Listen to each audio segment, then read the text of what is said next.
सबसे पहले मैं शिव कुमार मिश्रा आज के इस सेशन में तमाम सफलता की चाह रखने वाले दमदार लीडरों का स्वागत करता हूं और अपने सभी गुरुओं का चंदन चरण वंदन करता हूं। जैसा कि आप सब जानते हैं, आज मुझे गुरुओं के द्वारा टॉपिक दिया गया है कि मैं आप लोगों से बात करूं बी ए टीम प्लेयर पर। बी ए टीम प्लेयर मतलब एक टीम में हमारा क्या रोल होना चाहिए और उस रोल को हम कैसे निभाएं, इसके बारे में। साउंड मिश्रा जी मुझे कम है, थोड़ा-सा वॉल्यूम बढ़ाना है आपको। पास हो गए मुझे थे। लगता है मुझे लगता है कि बी ए टीम प्लेयर के बारे में जानने के लिए सबसे पहले मुझे ये जानना ज़्यादा ज़रूरी है कि आखिर टीम वर्क का ताकत क्या है, the power of team work. Team work में ही काम क्यों करना जाए, इसको मैंने 3 पार्ट में बाँटा है कि हम क्यों करें टीम वर्क में काम, टीम वर्क में क्या करें और टीम वर्क कैसे करें। तो सबसे पहले हम शुरुआत करते हैं कि क्यों करें। तो क्यों करने की बात में एक लाइन मुझे याद है, अकेला इंसान सिर्फ कुछ कर सकता है, लेकिन बहुत सारे इंसान बहुत कुछ कर सकते हैं। ये बात समझ में आती है, इसके लिए मुझे लगता है कि आदमी को नेटवर्क में काम करना चाहिए, टीम में काम करना चाहिए। दूसरा, टीम में काम करने से काम कम हो जाता है और सफलता की संभावना अधिक हो जाती है। इसलिए लोगों को टीम वर्क में काम करना चाहिए। टीम वर्क में काम करने के कुछ और भी कारण हैं, जैसे कि क्योंकि कोई भी बड़ा काम टीम से ही संभव है। जैसे कि कोई भी तरह का निर्माण अगर करना है, तो ये फिर हर हालत में बड़े ग्रुप में ही हो सकता है। चाहे हॉस्पिटल का क्षेत्र हो, बड़े-बड़े ऑपरेशन करने हो, उसमें भी डॉक्टरों की टीम काम करती है। चाहे खेती करना हो, जब बड़ा खेती करना हो, तो वहाँ पे बहुत सारे मज़दूरों की ज़रूरत पड़ती है, जो एक टीम वर्क का ही उदाहरण है। जैसा कि अभी हमने सामने लगा रखा है अपना सौभाग्य का सिर, इतने बड़े-बड़े फंक्शन को भी अटेंड कराने के लिए, मैनेज करने के लिए टीम वर्क की ज़रूरत पड़ती है। इसका मतलब टीम वर्क से बड़ा काम होता है, अकेले से बहुत बड़ा काम नहीं हो सकता है। तो इसके लिए टीम वर्क में काम करना चाहिए। दूसरा क्यों करें? क्योंकि कोई भी बड़ा काम समय पर टीम से ही संभव है। जैसे कि रेल चलाना है, मेट्रो चलाना है, हवाई जहाज की करना है, ये स्टार क्रूज का सफर कराना है। अब अकेला आदमी तो साइकिल से भी कहीं जा सकता है, लेकिन बहुत सारे लोगों को समय पर जल्दी कहीं पहुंचाना हो, तो ये वो साधन है। और मजे की बात है कि ये सारे टीम वर्क के द्वारा ही डील होते हैं। इसको कोई अकेला आदमी मैनेज नहीं करता है। तो टीम वर्क से बड़ा काम समय पे हो जाता है। इसके लिए टीम वर्क में काम करना चाहिए। तीसरा, क्योंकि बड़े साम्राज्य का संचालन टीम से ही संभव है। जैसे हमारा ये मेरा जो है संसद भवन, यहाँ पर बैठ के सरकार कैसी चलती है, सरकार का भी एक टीम वर्क है। बड़े-बड़े हॉस्पिटल जो चलते हैं, वो भी एक टीम वर्क के द्वारा चलते हैं। स्कूल, जो बड़ी-बड़ी स्कूल की सीरीज है, वो सारा स्कूल भी टीम वर्क का उदाहरण है। जैसे बड़े-बड़े होटल, ये भी टीम वर्क का उदाहरण है।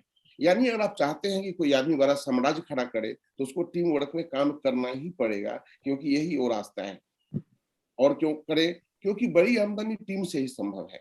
जैसे डॉक्टर साहब, कोई डॉक्टर साहब चाहें कि अकेले क्लिनिक में चलाऊं, खुद ही नाम लोगों का लिखूं, खुद ही बीपी चेक करूं, खुद ही लोगों को दवा बांटूं, तो शायद वो डॉक्टर साहब जिंदगी में कभी पैसे वाला नहीं बन सकते हैं। लेकिन जब वो डॉक्टर साहब एक टीम खड़ा करते हैं, कुछ और डॉक्टर अपने यहाँ लाते हैं, कंपाउंडर लाते हैं, एक टीम जब दमदार बनाते हैं, तो फिर उस डॉक्टर साहब की आमदनी भी बहुत बड़ी हो जाती है। चाहे वो इंजीनियर साहब हो, जब अपने टीम के साथ काम करते हैं, वो अपना बड़ा परफॉर्मेंस देते हैं और बड़ी आय को भी लेते हैं। जैसे कोई वकील साहब है, ये भी जब अकेला वकालत लड़ने वाले हों, ये सब काम खुद ही करें, पार्टी का तारीख भी खुद ही लिखें, तो पता चलेगा ये वकील साहब बड़ा पैसा कभी नहीं बना पाए। तो इसके लिए भी टीम वर्क की जरूरत है। ये जैसे मॉल है, कोई बिजनेसमैन अगर चाहे कि मैं अकेला दुकान खोल के बैठा रहूं, मैं ही तौलूं, मैं ही पैसा लूं, वो जिंदगी में कभी बड़ा नहीं बन सकता। बड़ा पैसा वाला बनने के लिए जैसे मॉल है, ऐसा ही एक ग्रुप का टीम वर्क का ही एक उदाहरण है। तो बड़ी आमदनी के लिए भी आपको टीम वर्क में काम करना ही पड़ेगा। क्या क्यों करें? एक और उदाहरण है, क्योंकि ज्ञान और योग्यता का बड़ा फायदा टीम में ही संभव है। जैसे जब कुछ लोग अपना टीम बनाते हैं, जब लोग कुछ बैठ के अपने आपसी राय को शेयर करते हैं, तो किसी भी प्रोजेक्ट को शुरू करने से पहले इसी मुद्दे पे बात होती है, इस काम को कैसे किया जाए ताकि असफलता के चांसेस ना हो और सफलता के चांसेस ज्यादा हो। और वहां पे हर आदमी अपने विचार को प्रस्तुत करता है, जो कि टीम वर्क में ही संभव है। और टीम वर्क का मैं एक सबसे बड़ा उदाहरण आप लोगों को देना चाहूंगा, जो कहानी आप लोगों ने बराबर सुना है, एक खरगोश और कछुआ वाली कहानी। क्योंकि टीम वर्क का मतलब होता है दो और दो से ज्यादा लोगों द्वारा किया गया काम।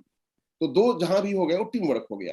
तो जैसा कि आप सब जानते हैं खरगोश की कहानी वाली बात, कि खरगोश ने एक बार ये दौड़ का आयोजन किया, तो उसमें उसने ये तय किया कि भाई दौड़ेंगे, कौन पॉइंट पे पहले पहुंचता है। और उसमें खरगोश जब तेज दौड़ने लगा, तो बाद में उसे लगा कछुआ तो बहुत पीछे रह गया। तो उसने क्या किया कि फिर आराम करने की सोची और वो सो गया। तब तक में कछुआ धीरे धीरे उस जगह से अपने जहां पर उसका पॉइंट था वहां पहुंच गया। तो इस कहानी से ये मैसेज मिला दुनिया को कि अगर कोई टैलेंट वाला व्यक्ति भी अगर लगातार काम ना करे तो वो कभी भी असफल हो सकता है। लेकिन इसी कहानी का एक और पार्ट आया जिसमें ये बताया कि कछुआ को अपनी हार बर्दाश्त नहीं हुई। तो कछुआ ने फिर सोचा, सॉरी, ये खरगोश को अपनी हार बर्दाश्त नहीं हुई। तो खरगोश ने सोचा कि नहीं, फिर से एक बार दौड़ करते हैं। उन्होंने फिर से जाके कछुआ को समझाया कि कछुआ भाई, मैं चाहता हूं एक बार और दौड़ होना चाहिए। कछुआ फिर तैयार हो गया। पर अब की बार खरगोश ने वो गलती नहीं करी। खरगोश लगातार तेजी में दौड़ता चला गया और अपने मंजिल पे पहुंच गया। जब अपने मंजिल पे पहुंच गया तो इस कहानी ने लोगों को ये मैसेज दिया कि अगर टैलेंट वाला आदमी लगातार चले और कम टैलेंट वाला लोग भी लगातार चले तो तेज टैलेंट वाला आदमी आगे निकल जाएगा। फिर इस कहानी का एक और पार्ट आया कि अब ये हार कछुआ को बर्दाश्त नहीं हुआ। तो कछुआ ने बोला, खरगोश भैया, मैं चाहता हूं कि एक बार ये मैच और हो, लेकिन इस बार रास्ता मैं तय करूंगा। तो खरगोश तो जीता हुआ था, वो फुल कॉन्फिडेंस में आ गया, बोला हाँ कोई बात नहीं। तो अगली बार कछुआ ने क्या प्लान किया कि उसने नदी के बाहर जाके स्पॉट लगा दिया जहां पहुंचना है। अब खरगोश को तो आदत थी जीतने की, वो बहुत तेजी में चला गया। लेकिन जब वहां गया तो देखता है कि नदी के उस पार है और खरगोश नदी पार नहीं कर सकता था, वो बैठा रह गया। और कछुआ आराम से धीरे धीरे चलते आया, फिर नदी में उतरा, पार कर गया और पॉइंट पे पहुंचकर विजेता हो गया। पर अब ये बात खरगोश को हजम नहीं हुई कि ऐसे में तो भाई अथी हो जाएगा। तो एक ये और मैसेज समाज को गया कि किसी कंपटीशन में अगर आप उतरते हैं तो उसके बारे में पूरी जानकारी रखिए, क्योंकि जानकारी नहीं होगी तो आप कहीं भी हार जाएंगे। और फिर एक बात बनी कि अब खरगोश और कछुआ ने यह तय किया कि क्यों ना हम दोनों मिलके देखें कि इस काम को कितना जल्दी कर सकते हैं। दायरा वही रहा, वो सब चीज वही रहा जहां पहुंचना था। लेकिन जब दौड़ शुरू हुई तो खरगोश ने क्या किया, कछुआ को गोद में उठा के और बस साथ में दौड़ना शुरू किया। और जब नदी किनारे गया तो वहां पे जाके जल्दी से फिर कछुआ पानी में उतरा और खरगोश से पीठ पे बैठ गया और दोनों ने एक साथ मंजिल तय की। जिससे दुनिया को एक ये मैसेज मिला कि टीम में अगर काम किया जाता है तो हर के योग्यता का बराबर इस्तेमाल होता है। दुनिया में हर एक आदमी, कोई भी एक आदमी सब टैलेंट से युक्त नहीं है, लेकिन जब टीम में कुछ लोगों का साथ लेता है तो फिर बड़ा काम कर सकता है। टुगेदर एवरीवन अचीव्स मोर, ये बिल्कुल सच है। इसलिए टीम वर्क में काम करना चाहिए। अब बात आती है कि क्या करें, टीम वर्क में क्या करें। तो टीम वर्क में कोई भी टीम को चलाने के लिए जो टीम बनाते हैं, जो टीम को गाइड करते हैं, वो कुछ ना कुछ रूल्स बना रखते हैं। इस रूल्स को फायदा करके यूनिटी में रहे लोग। तो अगर आप टीम वर्क में काम करना चाहते हैं तो सबसे पहले आपको यूनिटी में आना पड़ेगा। और यूनिटी में आने के लिए जो अपने सेफ शॉप में है, विशेष तौर से मल्टी लेवल मार्केटिंग में जो है कि आपको 3 कार्डिनल रूल्स फॉलो करेंगे। 3 कार्डिनल रूल्स फॉलो करने की जो बात होती है तो ज्यादातर लोग इस बात को ध्यान नहीं देते हैं और नतीजा उनको बाद में समझ में आती है कि नुकसान इसी का होता है। जैसा कि हर आदमी ज्वाइन करने के बाद फ्राइडे की ट्रेनिंग में सुनता आता है कि कोई भी नया काम एक्टिव और सक्सेसफुल अप्लाई से पूछे बिना कभी भी ना करे। वो ट्रेनिंग में सुन जरूर लेता है लेकिन करता फिर अपने मन का है।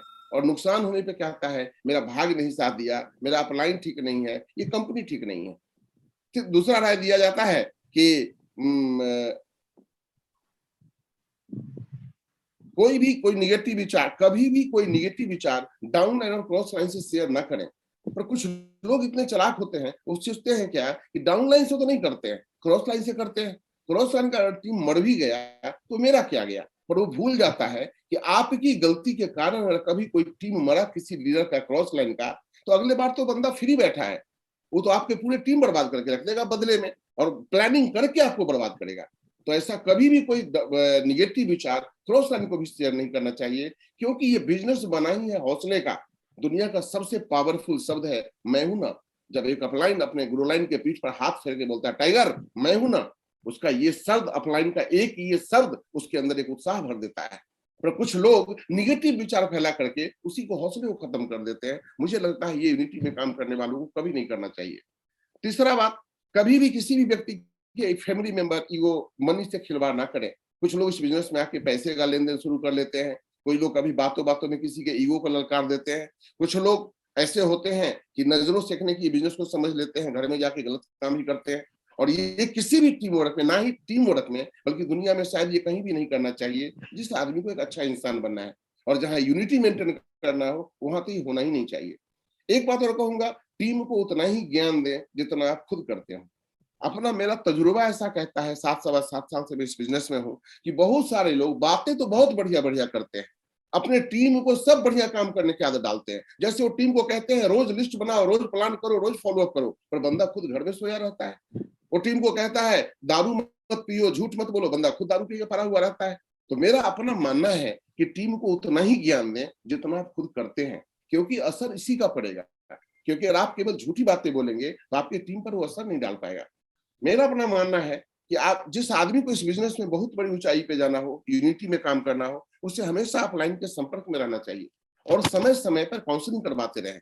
बहुत सारे ऐसे लोग होते हैं कि एक लेवल के बाद सोचते हैं कि हमें अपलाइन की जरूरत नहीं है, चाहे वो गोल्ड बन गए, सिल्वर बन गए। मैं तो देखता हूँ ब्रॉन्ज बनने के बाद लोग अपलाइन से संपर्क में रहना पसंद नहीं करता है।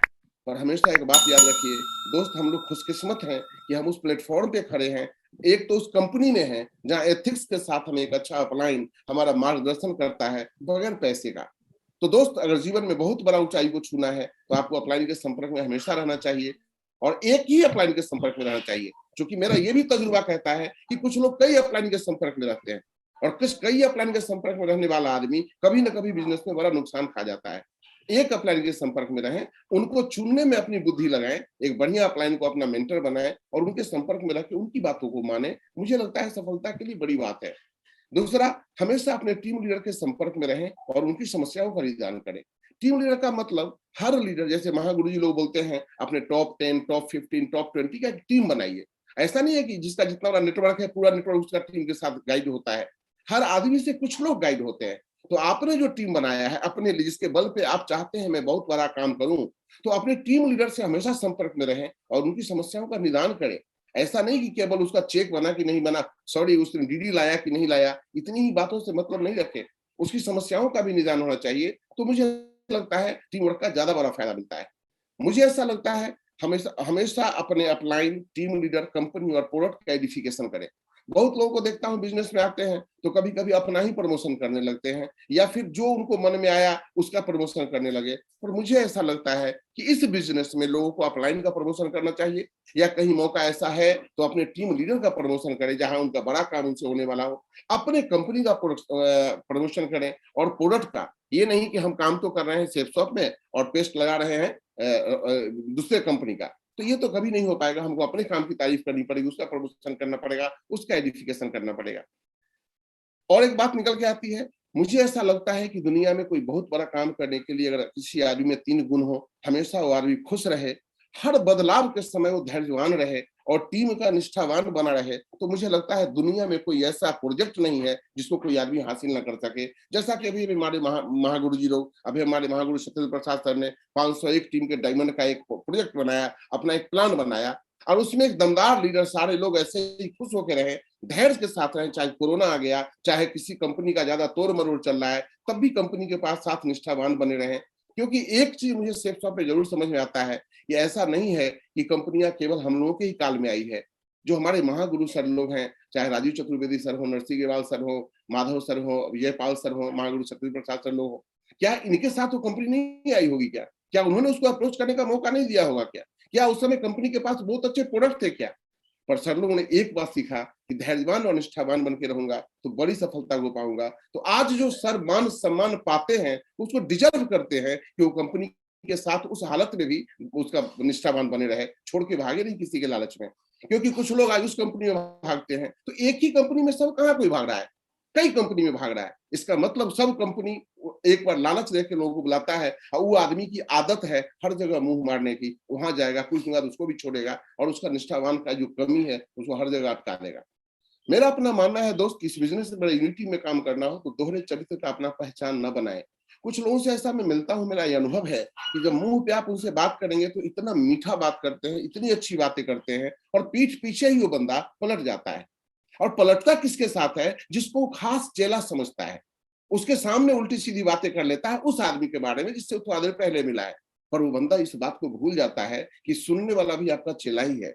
वो आपके दोहरे चरित्र को समझ रहा है कि आप वो इंसान हो नहीं जो दिखते हो। जिस दिन भी आपसे उसका बिगाड़ होगा, वो आदमी आपकी इस बुराई के बारे में सबको बोलेगा पहले। ये सर जो है ना, दोहरे चरित्र के आदमी है, मुंह पर मीठा बोलेंगे और पीठ पीछे ऐसा करते हैं, मैंने तो देखा। तो मुझे लगता है आदमी को हमेशा ट्रांसपेरेंट होना चाहिए इस लीडरशिप में। दूसरा, क्रॉस लाइनिंग बिल्कुल ना करें। हमेशा मैं देखता हूँ कि कुछ लोग कहते हैं मेरा टाइगर टीम है, मैं लायन हूँ, मैं राजा हूँ, ये हूँ। तो आप फिर जब अपने को टाइगर और लायन कहलाना पसंद करते हो तो फिर गीदड़ वाली हरकत क्यों करते हो कि दूसरे की आईडी को काट के कैसे भी तोड़ के ले आए, ये करके ले आए, वो करके ले आए, क्यों? ऐसा तो गीदड़ करता है, ऐसा तो टाइगर नहीं करता है। अगर आपको लगता है कि नहीं हमको वैसा ही बनना है, हमको टाइगर की तरह रहना है, शेर की तरह रहना है, तो ये गुण आप पे मेंटेन होना चाहिए। और अगर बाय द वे कोई बुरा आदमी आया और आपकी टीम में क्रॉस लाइन कर लिया, तो फिर बच्चे की तरह रोइए नहीं, सर सर मैं तो कभी क्रॉस लाइन नहीं किया, उसने क्रॉस लाइन मेरा कर लिया। तो फिर अपनी एटेस्ट ट्रेनिंग की वो कहानी याद रखिए कि चिड़िया ने मक्खी से कहा कि बहन तुम्हारी शहद को लोग चुरा लेते हैं, तुमको बुरा नहीं लगता? तो मधुमक्खी ने कहा बहन वो लोग मेरे शहद को चुरा सकते हैं, मेरे शहद बनाने की कला को कभी नहीं चुरा सकते। तो टाइगर साहब हर हाल में खुश रहने की आदत डालना है। दूसरा, अपने अधिकार से ज्यादा अपने कर्तव्य की सोचें। मुझे ऐसा लगता है कि सेफ शॉप में जब भी कोई लीडर को मैं देखता हूँ आते हुए, हर कोई लीडर चाहे मैं ही क्यों ना हो, उस समय वो भोला भाला आता है, उसको ज्यादा समझ में नहीं आती है बातें। लेकिन कुछ ही दिन काम करने के बाद कुछ लोग अच्छी बातों को कॉपी करने लगते हैं और कुछ लोग गलत बातों को कॉपी करने लगते हैं। कुछ लोग हमेशा अधिकार की बात करने लगते हैं, लेकिन कुछ लोग हमेशा कर्तव्य की बातें करते हैं। और मेरा अपना 7 साल का तजुर्बा कहता है, जिन जिन लोगों ने कर्तव्य की भावना पर ज्यादा जोर दिया वो बहुत ज्यादा तेजी में विकास किए। जो अधिकार के फेर में पड़े रह गए वो कहीं ना कहीं लटक गए। तो मुझे दोस्त ऐसा लगता है कि ये भावने से यूनिटी को तोड़ने की कोशिश ना करें, ये काम तो नहीं करना चाहिए। दूसरा, क्यों करें में और यूनिटी में एक बात बताऊं तो वो है हमेशा नेक नियत से काम करिए।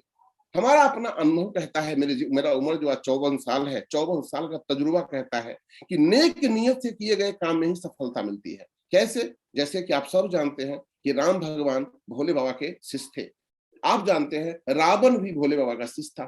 दोनों एक ही गुरु का चेला था, दोनों एक ही भगवान को पूजता था, लेकिन एक की नीयत थी दूसरे की बीवी को हड़प लेना और एक की नीयत थी अपनी बीवी को वापस लाना। बस केवल नीयत का फर्क था और आप जानते हैं कि जीता कौन? जिसका नीयत बढ़िया है। दोस्त, अगर आपका नीयत बढ़िया है तो मैं पूरे विश्वास के साथ कह सकता हूं कि आपकी नियति भी बढ़िया होगी। लेकिन लोग का नीयत बार बार बदल जाता है। अपने नीयत पे काबू रखें, अच्छे नीयत से जीत हमेशा मिलती है। अगली बात कहना चाहूं तो टीम के नियम को पालन करने के लिए कठोर डिसीजन लेने का साहस रखें। जैसे अभी महागुरु लोग बोले, इस पैनल पर अगर रूबी को बुलाया जाता है तो रूबी ही आएगा, अगर एमरल्ड को बुलाया जाता है तो एमरल्ड ही आएगा। कहीं आप देखते होंगे कि कुछ लोग ऐसा गलती क्या करते हैं कि अपने चहेते लीडर, हर एक आदमी का कुछ चहेता लीडर होता है और उस लीडर को कोशिश करता है रूल्स को तोड़ के आगे बढ़ जाए। दोस्त, मैं एक बात बताऊं, अगर जीवन में बहुत आगे ऊंचाई पे जाना है तो एक कहानी छोटा सा सुना सकता हूँ। एप्पल कंपनी का आप लोगों ने नाम सुना है। एक बार क्या हुआ कि एक बार अमेरिका में एक आतंकवादी पकड़ाया जिसका नाम था सैयद फारूकी। उस समय उसके पास एक एप्पल का मोबाइल पाया गया और ऐसा लोगों का मानना था पुलिस प्रशासन का कि इसके मोबाइल में बहुत सारे डाटा होंगे, पर वो लॉक बताता नहीं था उसको।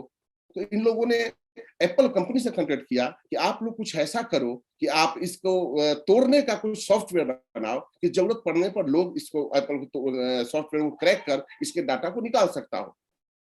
उसके लिए उस समय इलेक्शन का भी टाइम था। ट्रंप साहब ने भी जोर लगाया कि हाँ भाई एप्पल को ये काम करना चाहिए।